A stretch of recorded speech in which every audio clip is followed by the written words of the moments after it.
EV ကားတစ်စီးဖြစ်တဲ့ဇီကာရဲ့ model 2025ရှည်တကားကာဘာဖြုံနည်းလေးကိုကျွန်တော်ပြောပြပေးမယ်နော်။ Okay ရှည်တကားကာဘာလေးကိုဘယ်လိုဖြုတ်ရလဲဆိုတော့နံပါတ်1ကသူ့ရဲ့တကားကာဘာဘေးလေးမှာဒီအဖုံးလေးနဲ့ကာဘာလေးတစ်ခုရှိရဗျ။အဲ့ကာဘာလေးကိုကျွန်တော်တို့ဝုတ်လည်းအပြားလေးနဲ့ထိုးကလန်းလိုက်တာနဲ့ကာဘာလေးကကွာတယ်ဗျ။ Okay နံပါတ်2ကကြောင့်သူ့တကားလက်ကန်အန်ကွက်ထဲမှာစကူတစ်လုံးရှိရဗျ။အဲ့ဥစ္စာဒီရာဘာပြားလေးနဲ့ဖုံးထားတာပါဗျာ။အဲ့ရာဘာပြားလေးကိုဖယ်လိုက်ပြီဆိုရင်ဒီမှာအဲ့စကူလေးကိုတွေးရအောင်ဗျ။စကူလေးကအားလုံးပေါင်းနှလုံးပါတယ်။စကူကတော့ trot စကူတွေပဲဗျ။ပြီးတော့ T25 size လေးပေါ့ဗျာ။ Okay ကျွန်တော်တို့ကတော့အဲ့တကားကိုခွာတဲ့ချိန်ကျရင်ကျွန်တော်တို့ကအဲ့မှာတန်ပြားလေးကော်တန်လေးထိုးထည့်ရတာဖြစ်တဲ့အတွက်တကားဆေးမနောင်ကျွန်တော်တို့စကူတိတ်လေးခံပြီးတော့ကျွန်တော်ခွာတာပေါ့ဗျာ။ Okay ဒါကတော့ကျွန်တော်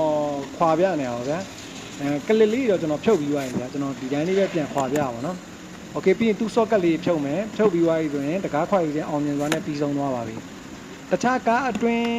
ပိုင်း interior တွေဖြုတ်နည်းတက်နည်းကိုသိချင်ရင်လည်းကျွန်တော်မေးမြန်းလို့ရနိုင်ပါတယ်ခင်ဗျ။အားလုံးကျေးဇူးတင်ပါတယ်။